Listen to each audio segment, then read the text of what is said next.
ਹਰਜੋਤ ਸਿੰਘ ਜੀ, ਅੱਜ ਕੈਨੇਡਾ ਦੇ ਨਾਲ-ਨਾਲ ਵਰਲਡ ਮੀਡੀਆ ਦੇ ਵਿੱਚ ਭਾਈ ਹਰਦੀਪ ਸਿੰਘ ਨਿੱਜਰ ਜੀ ਦੇ ਜਿਹੜਾ ਉਹਨਾਂ ਤੇ ਹਮਲਾ ਕੀਤਾ ਗਿਆ ਸੀ, ਉਹਦੇ ਬਾਬਤ ਖਬਰਾਂ ਬਹੁਤ ਛਾਇਆ ਹੋਈਆਂ ਨੇ। ਦੀ ਗਲੋਬ ਐਂਡ ਮੇਲ ਤੋਂ ਲੈ ਕੇ ਸੀਬੀਸੀ ਨਿਊਜ਼, ਦੀ ਨਿਊਯਾਰਕ ਟਾਈਮਜ਼, ਸੀਬੀਸੀ ਨਿਊਜ਼, ਇਸ ਤੋਂ ਵੀ ਇਲਾਵਾ ਟੋਰਾਂਟੋ ਸਟਾਰ ਦੇ ਵਿੱਚ ਬਹੁਤ ਸਾਰੀਆਂ ਜਿਹੜੀਆਂ ਖਬਰਾਂ ਕੌਮਾਂਤਰੀ ਮੀਡੀਆ ਨੇ ਇਸ ਪੂਰੇ ਜਿਹੜਾ ਘਟਨਾਕ੍ਰਮ ਹੈ, ਭਾਈ ਸਾਹਿਬ ਉੱਤੇ ਜਿਹੜਾ ਹਮਲਾ, ਇਹਨੂੰ ਪ੍ਰਕਾਸ਼ਿਤ ਕੀਤਾ। ਤੇ ਨਾਲ-ਨਾਲ ਇਹ ਵੀ ਗੱਲ ਜਿਹੜੀ ਆ ਉਹ ਕਹੀ ਗਈ ਹੈ ਕਿ ਹਜ਼ਾਰਾਂ ਦੀ ਗਿਣਤੀ ਦੇ ਵਿੱਚ ਜਿਹੜੇ ਸੇਜ਼ਲ ਅੱਖਾਂ, ਨਮ ਅੱਖਾਂ ਦੇ ਨਾਲ ਭਾਈ ਸਾਹਿਬ ਨੂੰ ਜਿਹੜੀ ਅੰਤਮ ਵਿਦਾਇਗੀ ਆ ਉਹ ਦਿੱਤੀ ਗਈ ਹੈ ਕੈਨੇਡਾ ਦੇ ਵਿੱਚ।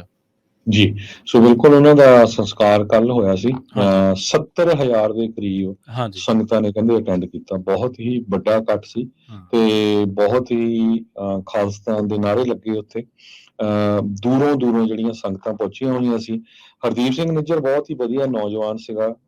ਉੱਥੇ ਦਾ ਜੋ ਗੁਰੂ ਨਾਨਕ ਸਿੱਖ ਟੈਂਪਲ ਆ, ਉੱਥੇ ਦੇ ਉਹ ਪ੍ਰਧਾਨ ਸੀਗੇ। ਗੁਰਦੁਆਰਾ ਸਾਹਿਬ ਦੇ ਵਿੱਚ ਗੋਲੀਆਂ ਮਾਰ ਕੇ ਉਹਨਾਂ ਨੂੰ ਮਾਰ ਦਿੱਤਾ ਗਿਆ ਸੀ। ਸੋ ਪਹਿਲੇ ਦਿਨ ਤੋਂ ਹੀ ਇਹ ਜਿਹੜੀ ਸਾਰੇ ਸਿੱਖ ਇਹ ਮੰਨਦੇ ਆ ਵੀ ਇੰਡੀਆ ਗੌਰਮੈਂਟ ਨੇ ਉਹਨਾਂ ਦਾ ਅਸੈਸੀਨੇਟ ਕਰਵਾਇਆ ਭਾੜੇ ਦੇ ਟੱਟੂਆਂ ਤੇ ਪੈਸੇ ਦੇ ਕੇ।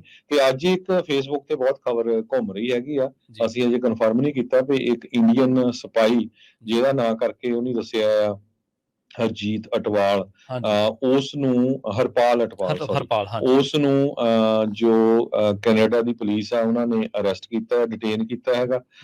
ਵੀ ਉਹ ਜਿਸ ਟਾਈਮ ਦੇ ਉੱਤੇ ਇੰਨਾ ਇਕੱਠ ਹੋਇਆ ਸੀ ਗੁਰਦੁਆਰਾ ਸਾਹਿਬ ਦੇ ਵਿੱਚ ਦਾ ਫਿਊਨਰਲ ਤੇ, ਉਹਨਾਂ ਦੀਆਂ ਜਿਹੜੀਆਂ ਮੂਵੀਆਂ ਬਣਾ ਕੇ ਉਹ ਇੰਡੀਅਨ ਪੁਲਿਸ ਨੂੰ ਭੇਜ ਰਿਹਾ ਸੀ।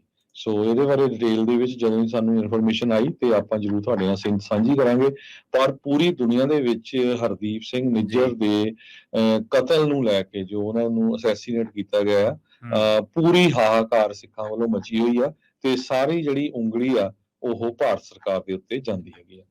ਹਾਂਜੀ, ਬਿਲਕੁਲ। ਹਰਪਾਲ ਸਿੰਘ ਅਟਵਾਲ ਦੀ ਚਰਚਾ ਸਵੇਰ ਤੋਂ ਹੀ ਚੱਲ ਰਹੀ ਹੈ। ਹਰਜੋਤ ਸਿੰਘ ਜੀ, ਜਿਵੇਂ ਹੀ ਭਾਈ ਸਾਹਿਬ ਦਾ ਇਹ ਸੰਸਕਾਰ ਹੋਇਆ ਤਾਂ ਉਸ ਤੋਂ ਬਾਅਦ ਤੁਰੰਤ ਇਹ ਖਬਰ ਜਿਹੜੀ ਹੈ ਸੋਸ਼ਲ ਮੀਡੀਆ ਤੇ ਘੁੰਮਣੀ ਸ਼ੁਰੂ ਹੋ ਗਈ ਕਿ ਉੱਥੋਂ ਜਿਹੜੀਆਂ ਕੁਝ ਤਸਵੀਰਾਂ ਤੇ ਕੁਝ ਵੀਡੀਓ ਜਿਹੜੇ ਕੈਪਚਰ ਕੀਤੇ ਜਾ ਰਹੇ ਸੀ।